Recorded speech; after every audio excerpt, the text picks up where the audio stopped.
Hello everyone, long time no see. I know I haven't uploaded on this channel in who knows how long, but I wanted to start a new series, and that series is to get to 1,000 rated chests in however long it takes me. Currently, right now, I'm rated at a 666 rating, which it's only 40 rating points to get to 1,000, so it shouldn't take me too long, but we'll see how long it gets. And who knows, if the series is successful, we might move on to higher ratings. So I'm jumping into a game here against a 973 rating. And so I start off with pawn d4 as my opening attack, and they respond d5. I bring out my knight to defend my pawn, and then they have a little bit of a think. They respond with the knight, and I push my pawn forward to g3. And now I'm looking to get my knight into the center of the board where it could be more useful. At least that's what I'm thinking at this time. And then fianchettoing my bishop, obviously, to see that long diagonal and defend my rook, and also to pop out to the h3 square.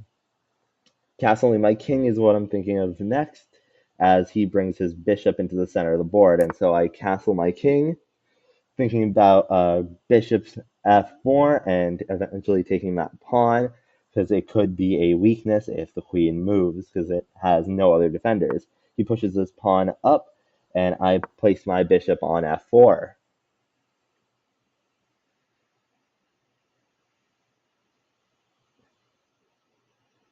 He responds by playing bishop e7, and I had a little stutter step think about that pawn move forward, and I almost blundered my knight, but eventually I moved my knight to d2, thinking about defending that c4 square while I get all my arrows wrong.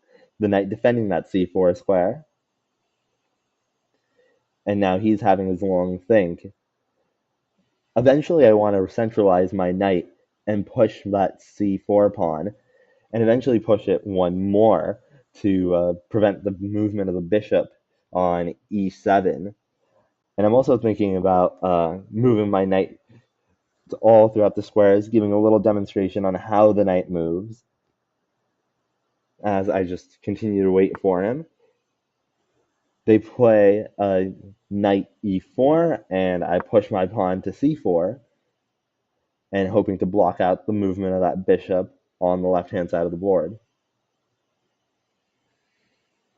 And now he's really going to be thinking about taking my knight.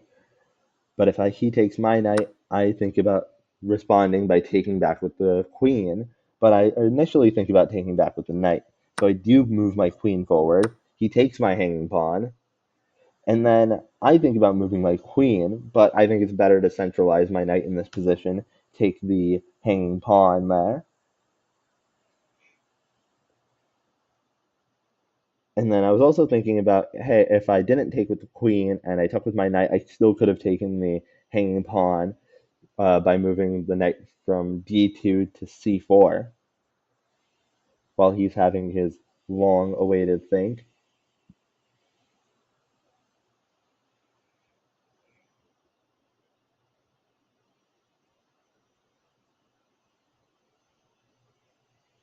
And he's really having a decision on whether to take that knight on e5 with his knight. He eventually doesn't. He plays his bishop out to b4, attacking my queen. And I could respond by moving my queen, but I see that I could take his knight and threaten his queen using danger levels. So I'm really verifying that this works. If I take his knight, he takes my queen, and then I take his queen.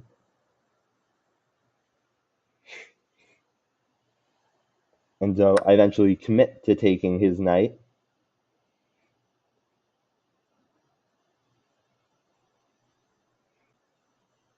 He takes my queen as I expect, and I respond by taking his queen. He takes my knight back, and then I think about taking one of his two hanging pawns. And it looks like I'm going to take the c7 pawn, attacking the rook in the process. And then If he moves his rook to c8, I'll bring my bishop back to f4.